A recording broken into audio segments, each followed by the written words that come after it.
영상을 시청 및 청취해 주시는 모든 분들 안녕하십니까? 일단 오늘의 구절은요. 역대하 24장 15절에서 22절 그리고 히브리서 14장 14절에서 16절입니다. 먼저 해당 구절을 찾아서 읽어보도록 하겠습니다. 역대하 24장 15절에서 22절입니다. 여호야다가 나이가 많고 늙어서 죽으니 죽을 때에 130세라. 무리가 다윗성 여러 왕의 묘실 중에 장사하였으니 이는 그가 이스라엘과 하나님과 그의 성전에 대하여 선을 행하였음이더라. 여호야다가 죽은 후에 유다 방백들이 와서 왕에게 절하매 왕이 그들의 말을 듣고 그의 조상들의 하나님 여호와의 전을 버리고 아세라 목상과 우상을 섬겼으므로 그 죄로 말미암아 진노가 유다와 예루살렘에 임하니라. 그러나 여호와께서 그들에게 선지자를 보내사 다시 여호와에게로 돌아오게 하려 하심에 선지자들이 그들에게 경고하였으나 듣지 아니하니라. 이에 하나님의 영이 제사장 여호야다의 아들 스가랴를 감동시키심에 그가 백성 앞에 높이 서서 그들에게 이르되 하나님이 이같이 말씀하시기를 너희가 어찌하여 여호와의 명령을 거역하여 스스로 형통하지 못하게 하느냐 하셨나니 너희가 여호와를 버렸으므로 여호와께서도 너희를 버리셨느니라. 하나 무리가 함께 꾀하고 왕의 명령을 따라 그를 여호와의 전뜰 안에서 돌로 쳐 죽였더라. 요아스 왕이 이와 같이 스가랴의 아버지 여호야다가 베푼 은혜를 기억하지 아니하고 그의 아들을 죽이니 그가 죽을 때에 이르되 여호와는 감찰하시고 신원하여 주옵소서 하니라.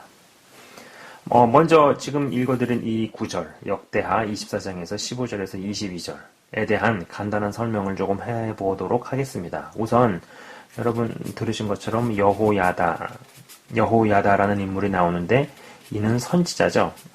제사장이죠. 예, 제사장입니다. 그리고 이때 당시의 왕이 요아스였는데 유다의 왕이었습니다. 헌데 이 여호야다의 지도와 도움으로 유다를 잘 이끌었음이 틀림없었죠. 그렇게 생각할 수밖에 없는 구절이 역대하 24장 1절에서 2절을 보면은 충분히 그렇게 생각을 해볼 수밖에 없다라는 겁니다. 역대하 24장 1절에서 2절은 요아스가 왕 위에 오를 때의 나이가 7세라 예루살렘에서 40년 동안 다스리니라. 그의 어머니의 이름은 시비아요 부엘세바 사람이더라. 제사장 여호야다가 세상에 사는 모든 날에 요아스가 여호와 보시기에 정직하게 행하였으며 라고 나옵니다. 전 여기에서 요아스가 왕 위에 오를 때 나이가 7세라는 대목과 제사장 여호야다가 세상에 사는 모든 날에 요아스가 여호와 보시기에 정직하게 행하였으며 라는 대목을 주목합니다. 여러분 7살짜리가요 한 나라의 왕이 되었답니다. 여러분 이것을 어떻게 생각하시나요? 나이가 분명 절대적인 요소는 아니겠지만 너무 어린 사람이 너무 큰 책임을 짊어지는 것이 그리 정상적이라고 볼 수만은 없다는 것이죠. 그죠? 7살이면 7살 다워야 할 겁니다. 헌데 제사장 여호야다가 세상에 사는 모든 날에 요아스가 여호와 보시기에 정직하게 행하였으며 라는 구절로 미루어 보았을 때 이 제사장 여호야다가 요아스에게 많이 개입했으리라 생각을 합니다. 아마 왕으로서 해야 할 여러 가지들에 대한 전반적인 교육들을 담당을 하고 이끌고 가르쳤으리라 생각해 볼 수 있죠. 우리도 영적으로 이제 처음 태어나면은요, 요아스가 7살일 때 여호야다가 그렇게 개입을 했듯이, 우리도 영적으로 처음 태어나면은 하나님께서 사람을 붙이시거나, 사람을 만나게 하시거나, 어디로 인도가 되거나, 그 외에 여러 가지 등등의 방법으로 양육이 시작이 됩니다. 그리고 이는 벌써 둘 이상의 사람들이므로 집단이고 조직이고 그룹이죠. 영적인 세계에서도 분명 영적 어른이 있고 영적인 어린아이가 존재하죠. 그리고 어린이가 어른의 도움과 양육을 받아가면서 성장하는 것은 뭐 전혀 이상한 일이 아닙니다. 뭐 여호수아도 모세의 리더십 밑에서 리더로 자라나고 엘리사도 엘리야의 영적 리더십 밑에서 자라났죠. 이렇기 때문에 어떤 영적인 의존성을 갖는 게 뭐 다 나쁜 것도 다 잘못된 것도 아닙니다. 생각해보세요. 7살짜리가 뭘 할 수 있겠어요. 말이 좋아 왕일 뿐이지 아무것도 모르고 뭐 아무것도 수행할 만한 그런 역량이나 경륜이나 지혜나 뭐 그런 것들이 없잖아요. 그걸 기대할 수가 없죠. 아무리 뛰어나다고 하더라도 어린 건 어린 거고, 그죠? 물론 나이라는 것이 절대적인 요소가 될 수는 없겠지만은 그래도 나이에 따라서 나이를 먹어감에 따라서 갖춰지게 되고 형성되고 따라오는 어떤 역량이나 기술이나 능력이나 이런 것들이 있기 때문에 그거를 무시할 수 없다라는 겁니다. 그래서 영적인 의존성으로 들어가는 시기가 있어요. 마치 육신의 생명도 처음 태어나면 부모가 다 해줘야 돼요. 그죠?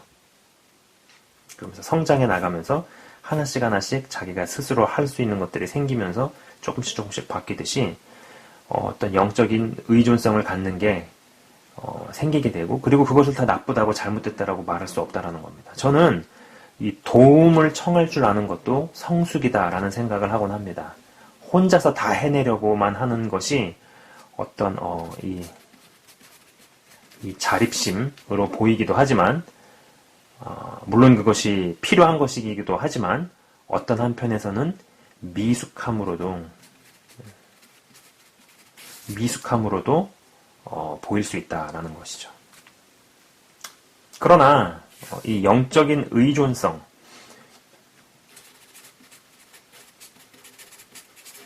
이 영적인 의존성의 기간 중에 있으면서 누군가의 도움과 양육하에서도 이 영적인 자립심, 홀로서기를 항시 준비해야 하는 것이 맞죠. 그리고 그것이 건강하다고 봅니다. 그렇지 않으면 계속된 의존성에서 탈피를 못하죠. 그러다가 오늘 본문 구절처럼 역대하 24장 15절에서와 같이 여호야다가 나이가 많고 늙어서 죽으니 죽을 때에 130세라는 구절이 임합니다. 여호야다가 죽고 나서 유다 방백들이 와서 왕에게 절함에 왕이 그들의 말을 듣고라 나옵니다. 듣지 말아야 할 말을, 들으면 안 되는 말을 들으면서 어렵게 여호와 하나님을 섬기는 쪽으로 진행해 온 일을 선지자의 제사장 여호야다의 죽음 이후에 바알과 아세라를 섬기는 일로 돌아갑니다. 그리고 더 나아가서는 이를 경고하는 여호야다의 아들 스가랴를 요아스 왕이 죽이기까지 합니다. 요아스 왕이 이와 같이 스가랴의 아버지 여호야다가 베푼 은혜를 기억하지 아니하고 그의 아들을 죽이니 라고 나온 대목을 생각해 보게 된다라는 것이죠.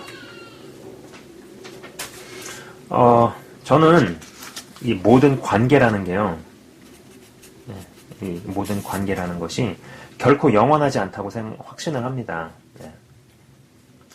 하나님과의 그런 관계를 빼놓고선 인간 세상에서 우리가 뭐 숱하게 많은 사람들을 만나잖아요. 그죠? 뭐 필요에 의해서 만나기도 하고 또 하나님께서 붙이시거나 하는 그런 여러 만나게 하시는 형성되는 그런 관계들이 있는데, 그런 관계들이 이 땅에서 결코 영원하지 않다라는 겁니다. 그리고 특히 사역자 입장에서 하나님께서 어떤 영혼을 뭐 필요에 의해 붙이시거나 뭐 만나게 하실 때 영적인 의존성이 큰 기간이 분명히 있을지라도 영적인 홀로서기를 할 수 있도록 하는 것이 정말 중요하다고 생각한다는 것이죠.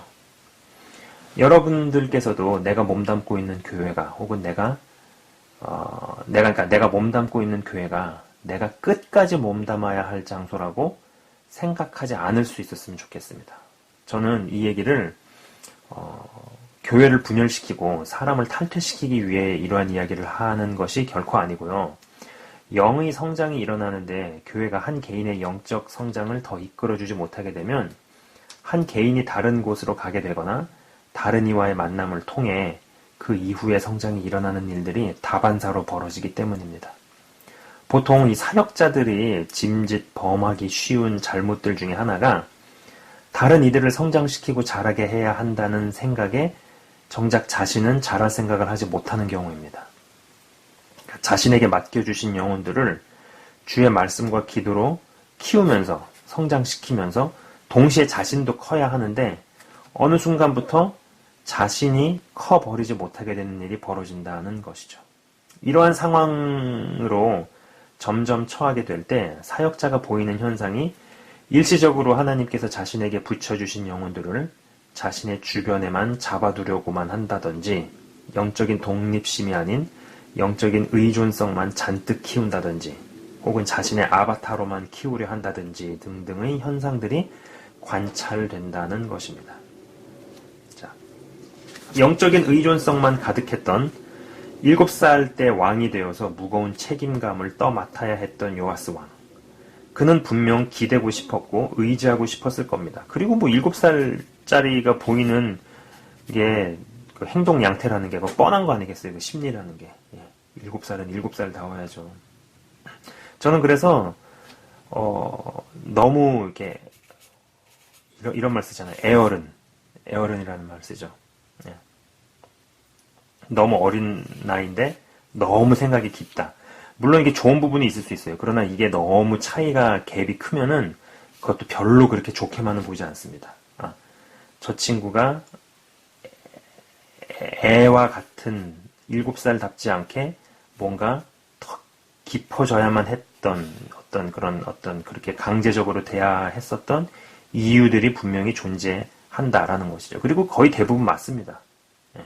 무언가 상황에 의해서, 환경에 의해서 요구를 받는 거죠.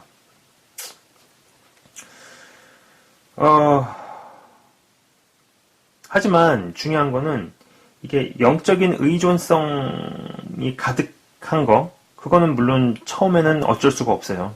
예. 육의 생명이든 영의 생명이든 처음에 태어나면은 할 수 있는 게 아무것도 없습니다. 그렇기 때문에 하나님께서 필요에 의해서 사람도 붙이시고 어느 교회로 인도도 하시고 그 외에 여러 환경들을 만들어 가시는 거는 당연해요. 그래서 이제 공급을 받고 또 의존성의 기간 동안에 그런 영적인 의존성의 기간 동안에 또 그렇게 의지를 하고 또 주는 것을 받아먹고 머무를 수 있고 굉장히 중요한 요소입니다. 의존성이라는 거. 아까 말씀드린 것처럼 모든 걸 내가 다 하려고 하는 거, 독립하려고 하는 것이 마냥 다 성숙으로만 보이진 않는다라고 말씀을 드렸죠. 하지만 이 요아스 왕이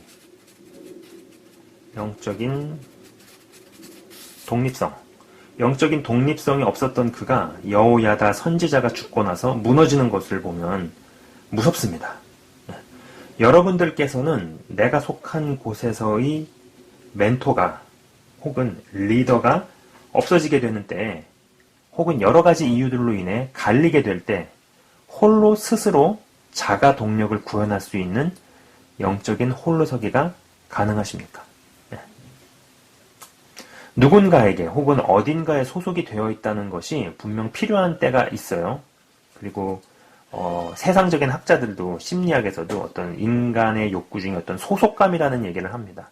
단순히 어느 단체나 어느 조직에 속해 있다, 발을 담그고 있다라는 것 자체가 사람에게 주는 어떤 만족감이라는 게 있다라는 이야기를 하죠. 세상의 사람들도 그런 얘기를 합니다. 그리고 영적인 성장에 있어서 영적인 의존성이 필요한 시기도 있죠. 독립적이기만 하려는 것이 미숙함을 뜻하는 때가 분명히 있습니다. 하지만 어디에 속해 있다는 것이 나의 영적 성장을, 그리고 나의 구원을 반드시 보장하지는 못한다라는 것입니다. 자, 이젠 히브리서, 아까 읽어드린, 이건 읽지 않았죠. 이거 이제 히브리서 4장 14절에서 16절 말씀을 한번 보도록 하겠습니다.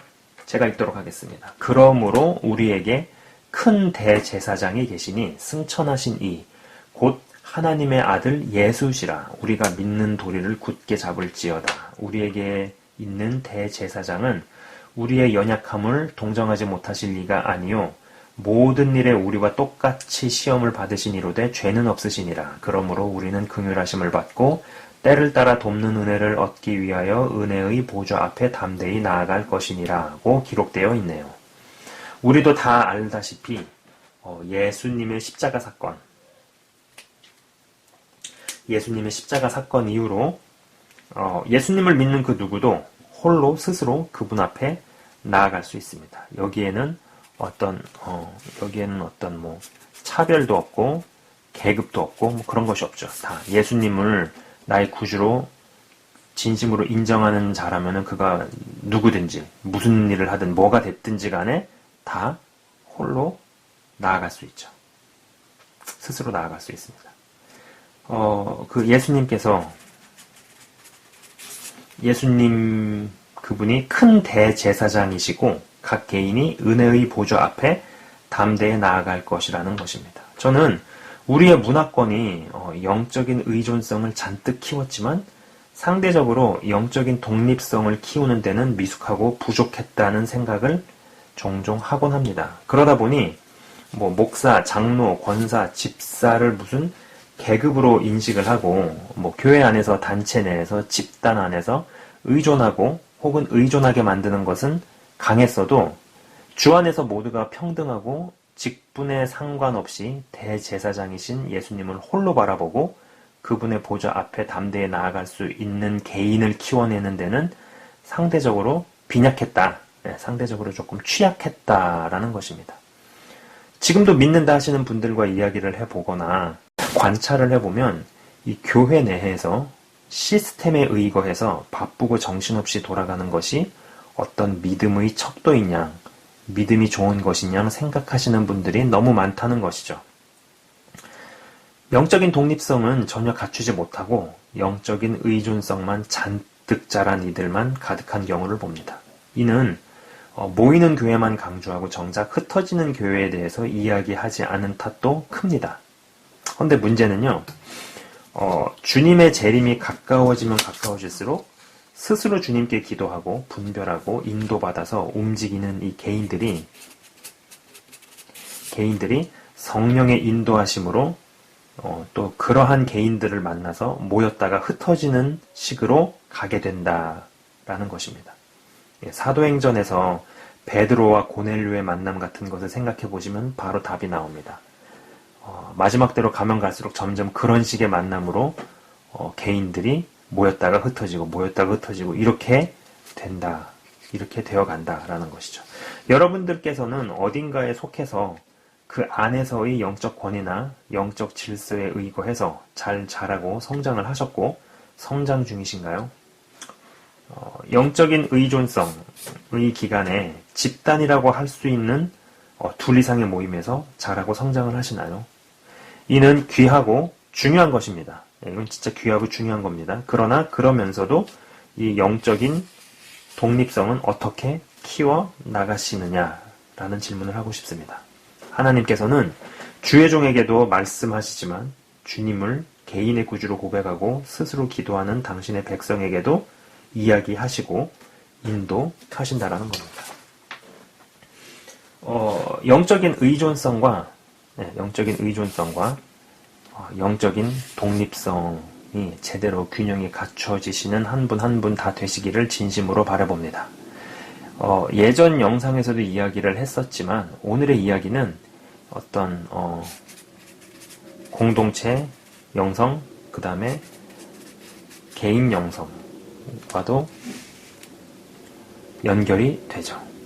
부디 이 두 요소가 바른 균형 가운데 자리가 잡히길, 또 자리가 잡혀나가시길 진심으로 바라봅니다. 제가 잠깐 기도하고 마치도록 하겠습니다. 하나님 아버지 감사합니다. 오늘 본문 구절에 요아스 왕이 7세의 왕이 되면서 여호야다라는 제사장에게 자의든 타의든 의존을 하지 않을 수 없었습니다. 육신의 생명도 태어나면은 절대적인 의존성 가운데서 자라납니다. 먹고 자고 입는 것에 있어서 단 한 가지도 스스로 할 수 있는 것이 없기 때문에 그것은 당연한 것입니다. 마찬가지로 영적인 세계에서도 영적인 생명이 새로 태어날 때 하나님께서 사람을 붙이시고 혹은 어디로 인도를 하시거나 어느 교회로 인도하실 때 절대적인 의존성 가운데서 영의 양식을 받아먹고 자라게 됩니다. 그렇기 때문에 영적인 의존성 가운데로 들어갈 수 있는 것도 하나의 성숙함이고 우리에게 필요한 것입니다. 그리고 그러한 기간 가운데 우리를 자라게 하시는데 중요한 것은 영적인 의존성만큼이나 영적인 독립성을 갖추는 것이 굉장히 중요하는데, 영적으로 홀로 서고 스스로 자립심을 가지고 헤쳐나갈 수 있는 실력을 키우는 것이 상대적으로 약하다라는 것을 우리가 보게 됩니다. 그리고 그것이 부족했던 요아스 왕이, 여호야다 제사장이 죽고 나서 너무나 쉽게 허물어지는 것을 보게 됩니다. 영상을 시청 및 청취하시는 모든 분들이 영적인 권위와 영적인 질서를 의존을 하고 거기에 대한 존경과 존중이 있으면서도 동시에 홀로 스스로 설 수 있는, 홀로 스스로도 어디에서든 대제사장이신 예수님께 스스로 나아갈 수 있는 영적인 자립심과 독립성을 확보할 수 있는, 갖출 수 있는 한 사람 한 사람 다 되게 하여 주옵소서. 그렇기 때문에 모이는 교회 혹은 그러나 또 흩어지는 교회, 이 두 개념에서도 확고하게 자리가 잡히게 하시고, 단순히 좋은 모임과 만남과 단체에 발을 담그고 있다는 것만으로도 많은 것이 유익이 있지만은, 그러나 그것이 모든 것을 대신하거나 우리의 구원이나 우리의 영적인 성장을 보장해주지도 않는다라는 것을 알고, 공동체 영성 가운데서도 확고한 개인의 영성을 갖추어 나가는 한 분 한 분 다 될 수 있도록 역사하여 주옵소서. 주님 감사합니다. 우리 한 개인은 개인이면서도 어느 조직의 구성원일 수밖에 없습니다. 어느 단체의 멤버일 수밖에 없습니다. 주님, 이것을 알고 바른 균형 가운데서 제대로 장성한 분량까지 자라나는 한 분 한 분 다 되도록 주님 은혜를 베풀어 주옵소서. 주님 감사합니다. 영상을 시청 및 청취하시는 모든 분들을 주의 이름으로 축복하며 기도합니다. 감사합니다. 예수 그리스도 이름으로 기도드리옵나이다. 아멘. 지금까지 시청 및 청취해 주셔서 대단히 감사합니다.